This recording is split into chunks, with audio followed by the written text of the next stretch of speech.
As teorias. As origens clássicas do século XX. Ainda que o desenvolvimento das relações internacionais como disciplina, em separado no quadro das ciências humanas, localize-se no século XX a partir da ascensão da hegemonia norte-americana, as bases de seu pensamento datam das reflexões políticas, sociais e econômicas que emergem a partir do século XV. A classificação destas bases, que originam as divisões teóricas do campo das relações internacionais, não são consensuais entre a literatura, havendo uma razoável quantidade de terminologias para expressá-las. Alguns autores tendem a dividir as escolas de pensamento somente entre realismo e idealismo, outros entre realismo, pluralismo e globalismo, existindo também a opção das teorias sistêmicas, da integração, da paz e conflito ou ambientais. Apesar do predomínio das perspectivas anglo-saxônicas, outras escolas de relações internacionais devem merecer atenção, como as tradições francesas de Pierre Renouvin, Marcel Melly e Jean-Baptiste Dorosel, assim como as reflexões de Raymond Aron e os estudos críticos. Ainda que aqui mencionados, essas escolas e alguns de seus conceitos não podem ser trabalhados em maior extensão. A opção aqui desenvolvida inspira-se nos estudos de Michael Dowling e de Bayliss and Smith, que agrupam as teorias conforme as linhas clássicas da ciência política, o realismo, o liberalismo e o marxismo. O realismo político. Conhecida como a mais tradicional abordagem teórica das relações internacionais, o realismo político sistematiza suas preocupações em torno de dois conceitos chaves: o poder e o conflito. A percepção da natureza humana é sustentada em uma avaliação que a identifica como propensa à conquista, egoísta e predatória. Segurança, glória e prestígio são objetivos a serem perseguidos. Desde suas fontes clássicas na ciência política, como Maquiavel e Hobbes, ao interior estudos de Tucídides sobre as interações Atenas e Esparta, passando por Max Weber e chegando a H.K. e Hans Morgenthau no século XX, além das novas vertentes estruturais e neoclássicas como Kenneth Watts, John Mearsheimer, Randall Schroeder, Joseph Greco e Christopher Lane. Essas orientações mantêm-se praticamente as mesmas, com variações de ênfase. Avaliando rapidamente essa progressão, como mencionado, as origens clássicas do realismo remetem às reflexões de Tucídides em História da Guerra do Peloponeso, que examina o conflito entre Atenas e Esparta na Grécia. As formulações de Tucídides abordam o funcionamento do mecanismo do equilíbrio de poder, demonstrando as interações e choques entre as cidades gregas. O diálogo meliano é apontado como um dos exemplos mais claros da dinâmica realista de contraposição de interesses e preparação para a guerra. Em um diferente contexto e período histórico, referem ao processo de formação dos estados na Europa Ocidental. Maquiavel examina em O Príncipe a dinâmica da conquista, manutenção e expansão do poder. O objetivo da política refere-se ao poder e às ações do governante. Devem ser julgados quanto à sua eficiência na perseguição deste alvo específico. A estas percepções agrega-se de Thomas Hobbes em O Leviatã, cuja imagem do estado de natureza pré-pacto social simboliza o cenário de anarquia das relações internacionais. Soberanos, os estados organizam-se dentro de suas fronteiras por meio do contrato, o que estabelece controles e leis sobre a vida dos cidadãos. No campo internacional, contudo, prevalece o estado de natureza e competição original, no qual a anarquia é fator definidor e a guerra uma possibilidade real como um jogo de soma zero. O equilíbrio de poder e a diplomacia terão como função evitar essas ameaças constantes de destruição, seja pelo choque de interesse entre os estados, como pelo estabelecimento de relações regulares e mediadas entre os mesmos. Com a formação dos Estados nacionais, essas concepções teóricas passaram a ganhar uma dimensão prática no desenvolvimento das políticas das nações nos séculos 17 a 19. Dentre estas, emerge o conceito de razão de Estado, raison d'État, francesa, desenvolvido pelo cardeal Richelieu, que estabelece que os interesses nacionais do Estado constituído devem ser buscados de forma racional, seguindo um cálculo de custo-benefício, visando o incremento do poder racional e sendo julgados a partir de critérios exclusivamente políticos. Na Alemanha unificada de Bismarck, as práticas de equilíbrio de poder e a ação baseada em considerações racionais visando o interesse do Estado passam a ser definidas como Realpolitik. A distinção entre a baixa e a alta política do Estado também emerge no cenário europeu, identificando as esferas de economia e da cultura, Law, e da diplomacia do poder e da guerra, High. No período contemporâneo, essas classificações são intercambiáveis, com as perspectivas de poder brando e duro, podendo ser percebida a variação em seu peso ao longo dos séculos. Para a consolidação do Estado, o poder duro estava no núcleo das preocupações, mas com a evolução de suas dinâmicas e a maior complexidade do cenário, o brando ganhou espaço, superando a condição secundária da baixa política, reconhecendo a multidimensionalidade do poder. A transição do século XIX a XX, representada pela eclosão da Primeira Guerra Mundial, seguida pela Segunda Guerra Mundial e a Guerra Fria, representa a consolidação dupla do realismo e da disciplina das relações internacionais. As reflexões de HK em 20 anos de crise dialogam com os defensores do idealismo wilsoniano. Em sua obra, o autor oferece sua crítica e diagnóstico dos arranjos de paz pós-1918, confrontando as utopias à realidade. O texto é fundamental na consolidação do pensamento realista, destacando a necessidade de repensar a política a partir de seu elemento real, qual seja, o poder.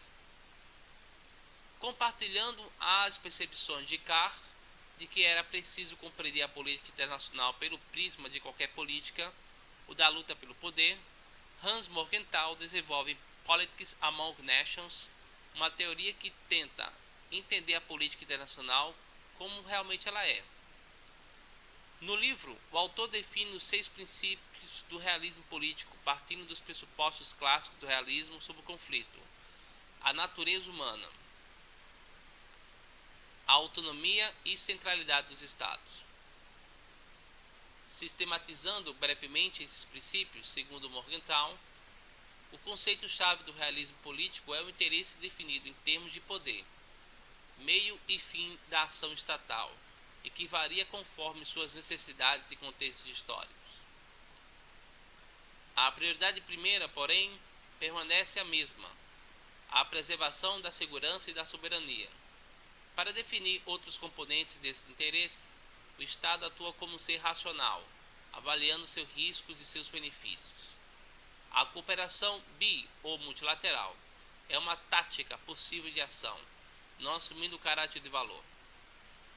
Demandas morais idealistas não devem ser levadas em conta neste processo, uma vez que a política internacional e a doméstica representam esferas separadas e de lógicas distintas.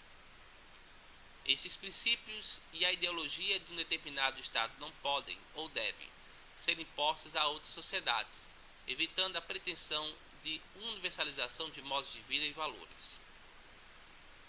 A ordem internacional é sustentada pelo equilíbrio de poder, e Morgenthau define a diplomacia como um fator de relevância na condução dos Estados e suas interações no ambiente mundial.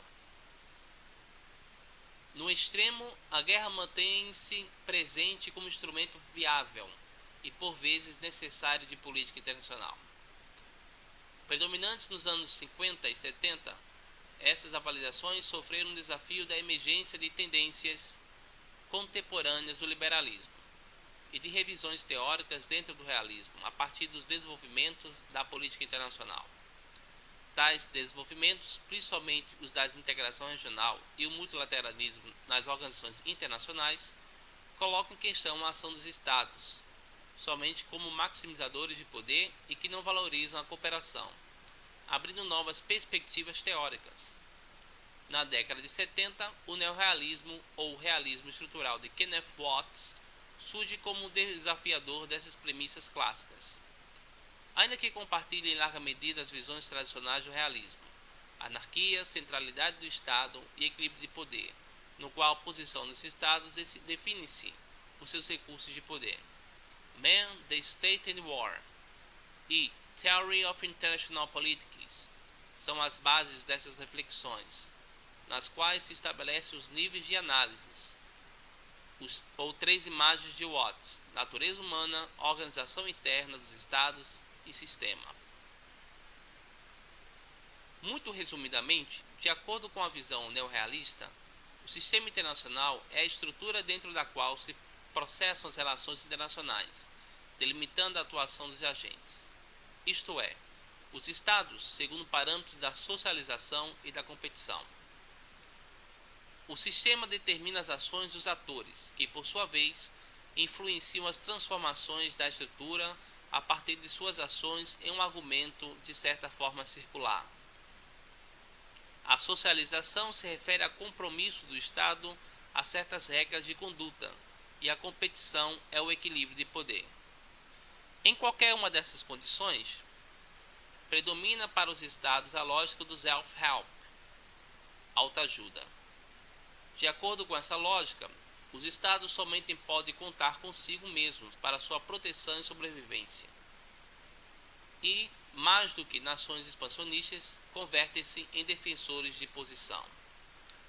O realismo estrutural abre espaço para as interações interno-externo nos processos de elaboração de políticas e tomada de decisões, mas não avança muito na resolução dos dilemas relativos à cooperação dos Estados. A cooperação é percebida como instrumental, visão que se repete nas abordagens neoclássicas e racionalistas.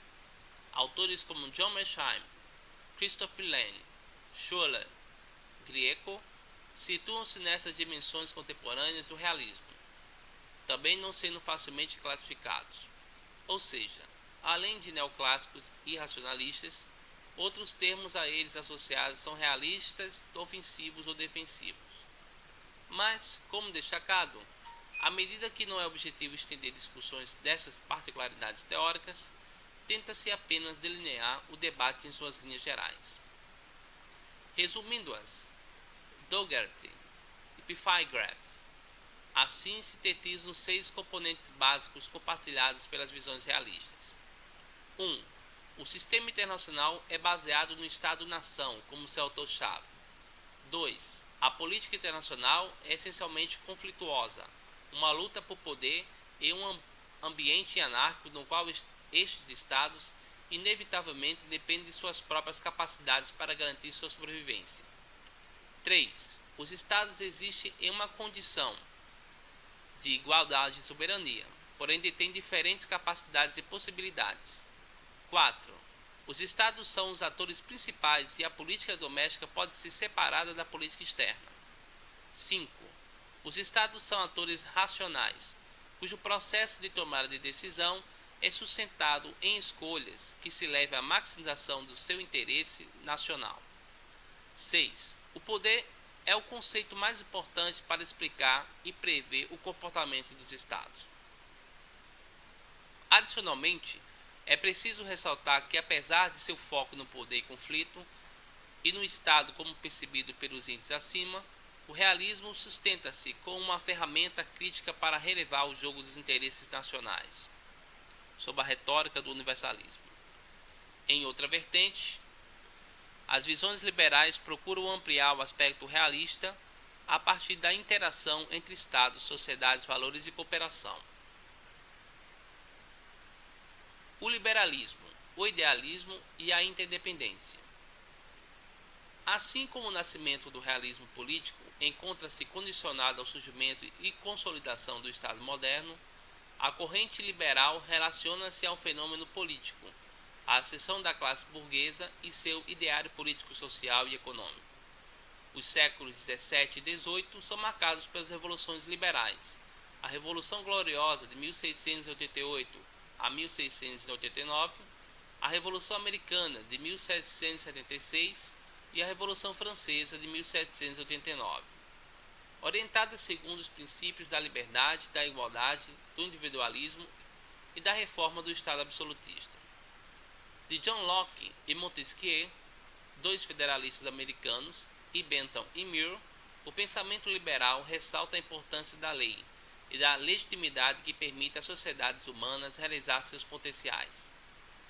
Embora compartilhe com o realismo o princípio da anarquia e mesmo a desconfiança sobre o caráter da natureza humana, o caminho liberal substitui o conflito pela cooperação e redireciona o conteúdo do poder para o lucro e benefício.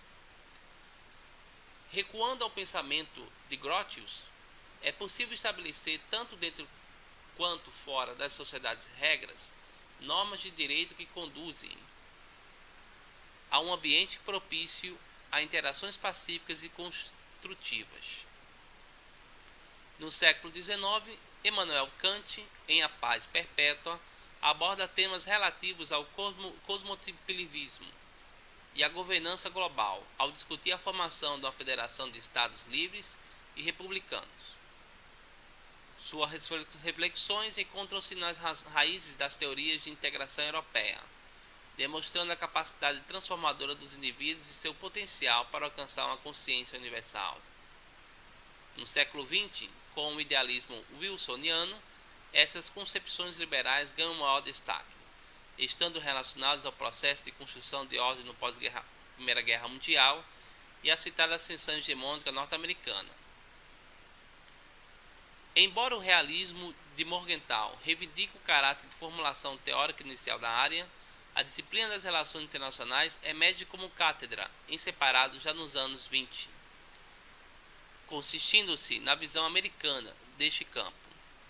Esta visão é estabelecida nos 14 pontos, discurso proferido por Woodrow Wilson no Senado dos Estados Unidos em 1918, e será a base dessa visão teórica e do Tratado de Versalhes. O idealismo sustenta-se em três premissas: a democracia e a disseminação de seus valores, universalizando práticas legítimas e transparentes entre as sociedades e os estados. A segurança coletiva para garantir a cooperação e defesa mútua entre as nações, prevenindo o avanço de agressores a partir da instituição de um mecanismo coletivo. A autodeterminação dos povos, que estabelece o direito à soberania aos povos que detiveram uma identidade e uma unidade comum. As décadas de 20 e 30 assistiram ao colapso desses arranjos por conta de uma combinação de fatores como as opções da política externa dos Estados Unidos, a conjuntura da Grande Depressão e os fascismos. Em 1939, a Segunda Guerra parecia encerrar essas prescrições idealistas, mas a constrição da ordem depois de 1945 levou à recuperação de alguns de seus mais importantes princípios, como o multilateralismo e a segurança coletiva. Na oportunidade, porém, a hegemonia, os Estados Unidos buscou corrigir seus erros de 1918, desenvolvendo o que alguns autores, como Echeverry, definem de internacionalismo liberal. Este internacionalismo agrega elementos de poder ao idealismo, sustentando a hegemonia em três pilares: ou estrutural, poder duro, ou institucional e ideológico, ambos brandos e de cooptação representados pelas organizações internacionais e a retórica cooperativa. Todavia, esta visão não representa uma nova vertente teórica ou corpo conceitual para o liberalismo, o que se consolida nos anos 60 e 70 a partir das abordagens de Robert Keohane e Joseph Nye em obras que se tornaram clássicas na área de relações internacionais: Transnational Relation, Power and Interdependence e After Hegemony, assim como as discussões sobre o neorrealismo dominam os anos 70 no realismo. As obras de Keohane e Nye e sua ponte entre o realismo e o liberalismo, a partir da introdução de conceitos como interdependência e transnacionalização, tornam-se recorrentes no campo liberal. Essas visões são conhecidas como liberal institucionalismo, neoliberalismo ou paradigma da interdependência. Para Keohane Naim, a evolução da política internacional desde 1945 e as estruturas multilaterais construídas para organizar as relações entre os Estados nos mais diversos campos incrementou as possibilidades de cooperação entre as nações, reduzindo a incerteza e aumentando a transparência nas relações interestatais. A partir desses mecanismos facilitadores, o conflito passa a ser secundário diante da cooperação, uma vez que os Estados começam a dar preferência a este âmbito institucional e mudar a natureza de seu comportamento voltado apenas para o conflito. Com isso, é estabelecido um conjunto claro de regras e princípios, facilitando a ação coletiva. Além de participarem em organizações internacionais, os Estados também apoiam a criação de regimes, relugando suas relações.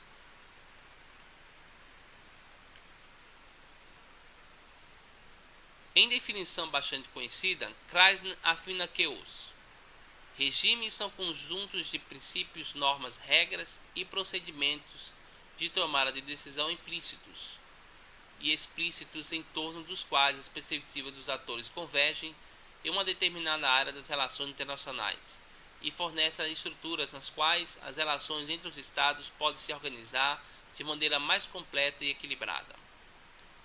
Como resultado deste espiral, a disseminação da cooperação, spillover, e da interligação cada vez maior dos Estados e suas sociedades, existe a crescente relevância dos atores não estatais. Neste contexto, mais complexo e multidimensional, os temas clássicos do conflito entre os Estados e os recursos duros começam a ser acompanhados por preocupações cada vez mais diversas na economia, na cultura, na política e na sociedade, como democracia, meio ambiente e direitos humanos. A aceleração do desenvolvimento tecnológico e seus impactos nos fluxos de capital, bens, pessoas e informações reforçam os fenômenos da interdependência e da transnacionalização, elementos essenciais da globalização. Em termos conceituais, a interdependência corresponde aos efeitos recíprocos que se estabelecem entre países ou entre atores de diferentes países como produto do aumento e aprofundamento dos contratos internacionais. Estes contratos ocorrem além fronteiras e produzem situações de dependência mútua, abrangendo fenômenos diversos, socioculturais, políticos e econômicos, ambientais e técnicos. Os canais de interdependência são múltiplos, interestatais, transgovernamentais e transnacionais. Os Estados são afetados e determinados significativamente pelas forças externas, tanto de forma simétrica quanto assimétrica. O segundo conceito, o de transnacionalização, relaciona-se da interdependência e emerge da ação dos agentes privados do sistema internacional, que se intensificou a partir dos desenvolvimentos tecnológicos e dos fenômenos que surgem além dos Estados e seus limites, mas que por eles não podem ser controlados. Apesar de nascerem dentro dos Estados, esses fenômenos ultrapassam suas fronteiras, sendo representados por 4 fluxos: comunicações, transportes, finanças e pessoas. No contexto da globalização, alguns atores indicam que a correlação destes fenômenos levaria ao desaparecimento e superação do Estado, enquanto outros, incluindo Keohane Naim, indicam a existência de uma transição e convivência de formas múltiplas e tabuleiros diferenciados nas relações internacionais. Essa multiplicidade refere-se à ampliação das questões que interessam e afetam os Estados, além do poder militar, do incremento da ação de outros atores, da ampliação das interações estatais e não estatais e das transformações das sociedades. Trata-se de um debate relevante que, como marxista, demonstra a complexidade da política internacional. O marxismo e as visões críticas. Diferente do realismo e do liberalismo, que depois de suas bases clássicas desenvolveram concepções teóricas específicas para as relações internacionais, o marxismo ainda não gerou um enfoque disciplinar claro para a área, como sustenta Fred Halliday. O domínio do campo de estudos pela escola norte-americana dificultou o desenvolvimento de reflexões, principalmente ao longo da Guerra Fria e depois de 1989, dada a queda dos regimes socialistas, como a URSS, e a reavaliação do modelo. Porém, desde suas origens, que datam do século XIX, como a análise da Revolução Industrial, suas transformações e a contestação da sociedade burguesa pelo proletariado nos trabalhos de Karl Marx e Friedrich Engels.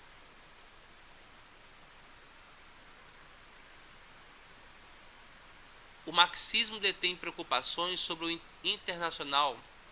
Assim, esta corrente apresenta formas críticas de questionamento sobre a realidade e elementos que compõem uma possível agenda para compreendê-la. As visões de Marx sobre a economia capitalista e seu processo de expansão e pressão sobre outras sociedades detêm um perfil claramente internacional, demonstrando o poder global deste modo de produção. Como indica Halliday, o materialismo histórico é uma teoria geral abrangente de ação política, social e econômica, capaz de considerar todos os campos de ação social, que pode nos ajudar a pensar as relações internacionais e transformar a realidade. Mas quais são os pilares que embasam essa reflexão? Para Halliday, esses pilares são a determinação material, a determinação histórica, a centralidade das classes e a revolução. A determinação material refere-se ao peso da economia na organização social, política e cultural de uma sociedade. A estrutura, os meios de produção, é determinante na definição de suas demais formas de reprodução social e ideológica. No campo da determinação histórica, o que se observa é o peso do passado sobre a história presente, não se podendo ignorar o processo formativo das sociedades para, posteriormente, mudá-las. O processo de evolução dessas sociedades ocorre por meio de conflito, um movimento dialético gerado a partir dos outros dois pilares do pensamento marxista: a divisão das classes entre as burguesias e proletariados, seu antagonismo natural e a inevitabilidade da revolução. No caso da divisão de classes, Halliday indica que a mesma se estende ao sistema internacional, entre diferentes burguesias e proletariados nacionais. Para Halliday, o potencial do marxismo como instrumento analítico reside em sua concepção das interações sociais. Autores como Lenin, Rosa de Luxemburgo, Gramsci oferecem importantes contribuições para o estudo do imperialismo, da evolução do capitalismo e, principalmente no caso de Gramsci, da construção e exercício da hegemonia em suas formas concretas e ideológicas. Abordagens inspiradas por Gramsci no estudo da reprodução hegemônica foram desenvolvidas por autores como Robert Cox, no período mais contemporâneo, além da visão da teoria crítica como Andrew Linklater, a partir dos estudos da Escola de Frankfurt. Dentre os representantes do novo marxismo encontram-se Bill Warren e Justin Rosenberg. Além dessas reflexões, historiadores como Eric Hobsbawm desenvolvem um pensamento de orientação marxista e merece destaque a análise sistêmica de Emanuel Wallerstein sobre a evolução do capitalismo e das relações internacionais. A teoria dos sistemas mundiais, na visão de Wallerstein, o sistema capitalista e a força motriz do desenvolvimento e sua evolução política e econômica leva à formação do sistema mundo e fenômenos contemporâneos. A partir desse processo, estabelece uma divisão social de trabalho entre os estados, composta por estados do núcleo, na semiperiferia e periferia do cenário global. Finalmente, é preciso mencionar, dentre as visões teóricas de esquerda, a teoria da dependência elaborada pela CEPAL, Comissão Econômica das Nações Unidas para a América Latina e Caribe. Esta teoria sustenta a divisão estrutural do cenário entre Norte e Sul, países desenvolvidos e em desenvolvimento. A base do pensamento é a defesa da nova ordem econômica internacional e do desenvolvimento autóctone dos países do Sul por meio da superação da deteriorização dos termos de intercâmbio, por meio da ação estatal e da substituição de importações. A partir desse breve panorama, percebe-se a riqueza das relações internacionais e os diversos prismas e conceitos que ajudam a compreender sua dinâmica.